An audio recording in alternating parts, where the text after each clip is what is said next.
Welcome to the Positive Pants Podcast. Mindset, motivation and inspiration to help you find your positive pants. It's time to let go of negative thinking, understand why you do what you do and stop the self-sabotage with your host, Fran Excel.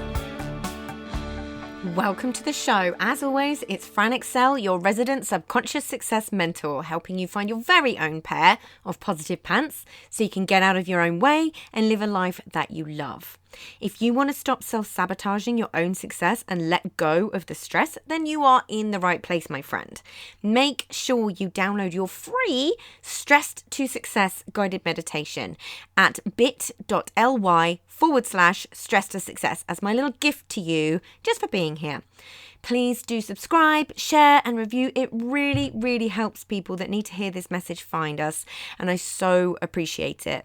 In the show notes, you'll also find details of how you can work with me and where you can get your mitts on my meditations, products, printables, programs. You can find it through the link in my bio on Instagram, which is my favorite place to hang out. So please do come join me over there at I'm Fran Excel.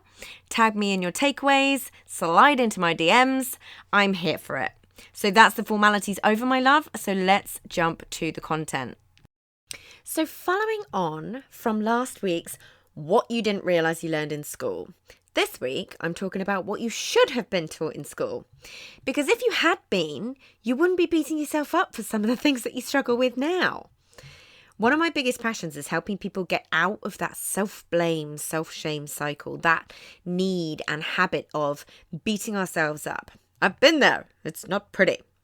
I spent most of my life wondering why I struggled with certain things. I thought my personality was this fixed, immovable identity.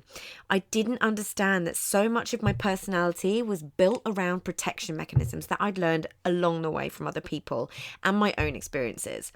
That actually, I could change anything I wanted to with a little work. To strip back the layers of the onion to be who I always have been at my core. That the things I struggled with, patterns I repeated, and beliefs I had about myself aren't who I am. And of course, the same goes for you. And really, I do believe so much of this stuff that we accumulate over the years starts at school. If you haven't caught last week's episode, please do go back to that one because it might be a little bit of an eye-opener. There are things, I believe, that if we had learned in school, would have definitely prepared us more in knowing how to human, as I call it. That regardless of whether we learn them at home, regardless of our background, conditioning or circumstances, these things are essential knowledge that could have been very helpful in navigating the world. So first up is emotional awareness. We are emotional beings. We should know that it's normal and natural to feel and communicate our emotions. Decoding emotions is actually a whole module inside my SOS program, Success Over Stress, because of this reason. We just don't understand them.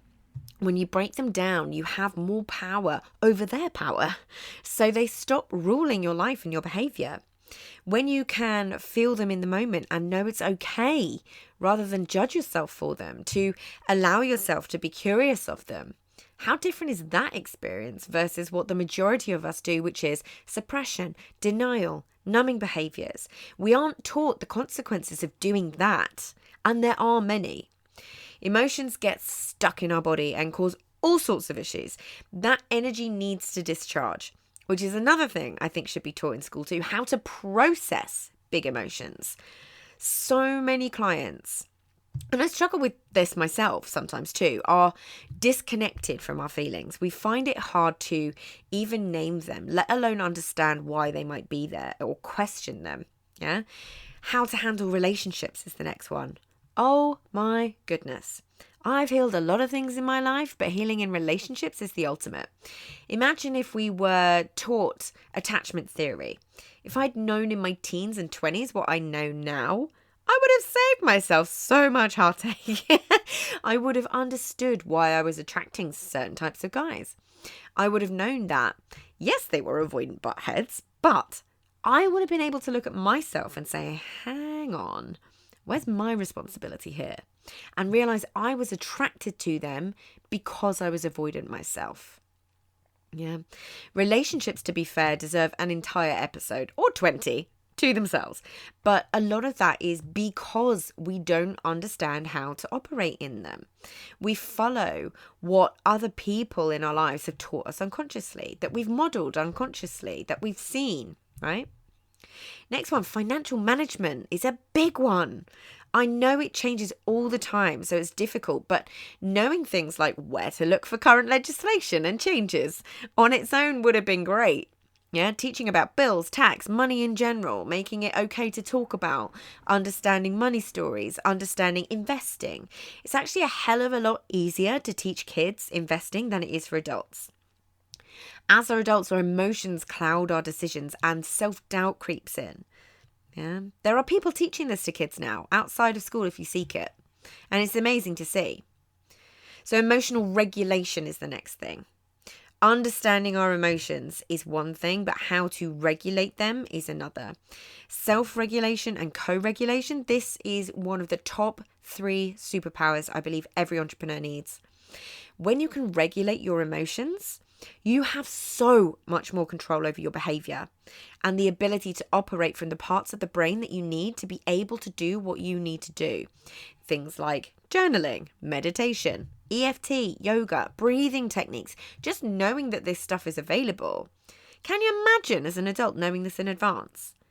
Most people that seek these answers only find them because they've got to such a point that it's necessary. It's usually not just idle curiosity. I wonder why I do this. Usually it comes from a need for change. It's the wrong way round. And then the next thing, imagine being taught as a kid that you have choice and agency. Imagine knowing you don't have to follow this rigid path or set of rules. I mean, obviously there are some rules that we need to follow, but we still get to question them. Imagine knowing that there is a big wide world full of opportunities. Imagine just being taught that there's another way, that you can run your own business, that you could actually only have to work part of the year. Yeah, to know that you can make a living from investing. So many options that we just don't know about at that age, right? When we're making all these big decisions about what we want for a life when we don't even know ourselves. Yeah. And I'm still useless with my geography and I do not know the square root of pi. There's a ton more, I'm sure, but these are what I kind of wanted to just touch on really briefly today.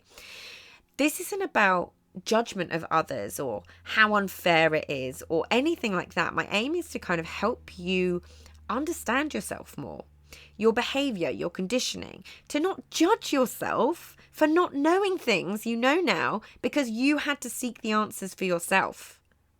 Yeah?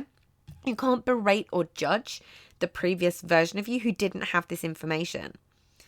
And I hope it helps you make sense of some of the things that you may have struggled with without judgment. But there are some fundamental things that I think and I hope are perhaps starting to come into the curriculum now if you're lucky. I'm definitely hearing more parents talk about how meditation is coming into schools, which is amazing.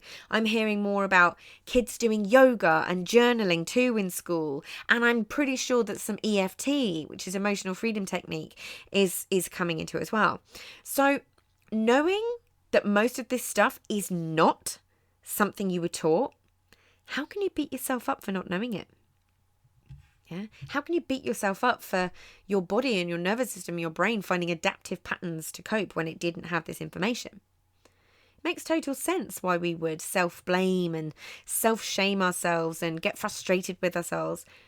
But really, when you think about this, how can you?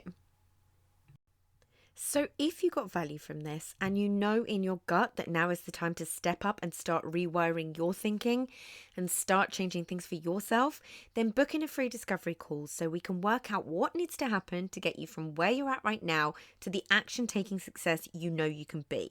If you want my eyes and ears on your problems, then I work with people one-on-one and through my programs. You can find all the details to book in a call in the show notes, the link in my bio on Instagram, and on my website, franexcel.com. So stop waiting for if and when and choose to change things now because you can. I'm here to believe in you when you don't believe in yourself. And as always, I hope you found this helpful and I'll see you next week. Bye!